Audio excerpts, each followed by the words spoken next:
Is it right to pursue our own interests or the interests of others?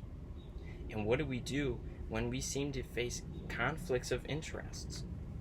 These are some of the questions that are presented in Ya-Yun Cao's article on egoism and social contract theory. Hi, I'm Toby Parmalee, and this is my article review. Now, I want to start by just summarizing the theories that are presented in this article. Then I want to look at the author's position on them, and then also some arguments that she makes specifically against ethical egoism. Now, there are three views in this article. The first one is psychological egoism, then ethical egoism, and social contract theory. Now, psychological egoism presents this idea that everyone is always self-serving. It's just something that we naturally do and we cannot escape it. And it also says that altruism is just an illusion. It's not something that we can actually do. Now, ethical egoism believes that everyone should pursue their own interest. It is actually morally good for us to do that. And it even says that doing that will lead to the common good. Pursuing our interest will lead to a better society.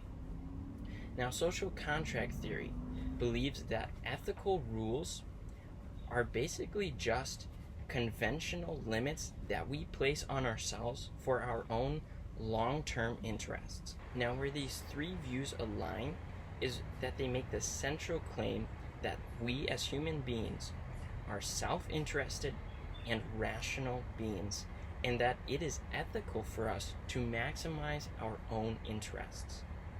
Now, the author's position on these different views is that she believes that we do have a tendency towards our own self-interest. That does seem to be true. But she also believes that self-interest is not really sufficient for any basis of moral grounding or any set of rules. Now, I want to look at this thesis that the author makes, and it does seem mostly logical. After all, it is hard to deny that we do have a tendency toward our self-interest. If we look at our day-to-day lives, we can see that we do it all the time. Also, what the author believes that self-interest is not sufficient for any moral grounding also seems to be true. Self-interest is rather vague at explaining how we should follow rules or what set of rules. And that is very similar to virtue ethics, which we looked at last week. However, I do believe that ethical egoism might have some arguments that can contest with the author's objections against it, and it may be able to determine specific rules we should follow. Now, in Cao's objection against ethical egoism, she says that it lacks authoritative regulation of interpersonal conflicts of interest.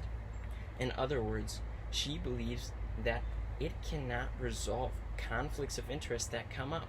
It cannot distinguish between two perspectives and determine which one is right and which one is wrong.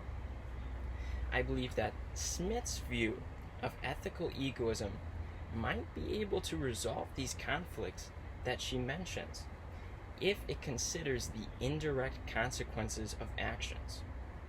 Now, let's look at Smith's view of egoism.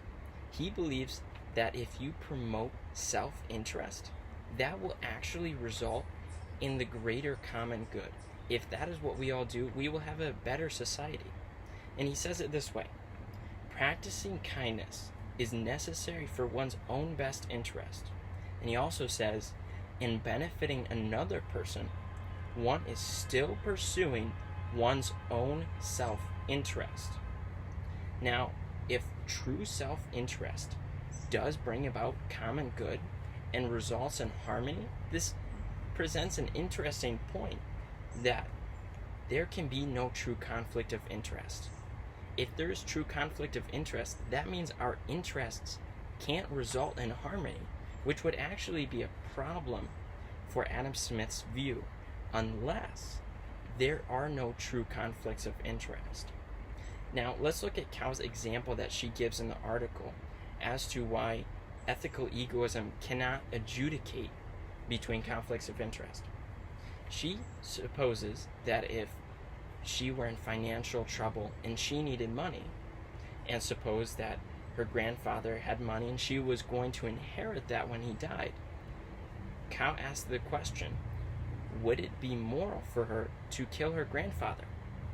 She claims it would be in her best interest so that she could get the money, and yet it would not be in her grandfather's interest because he would die.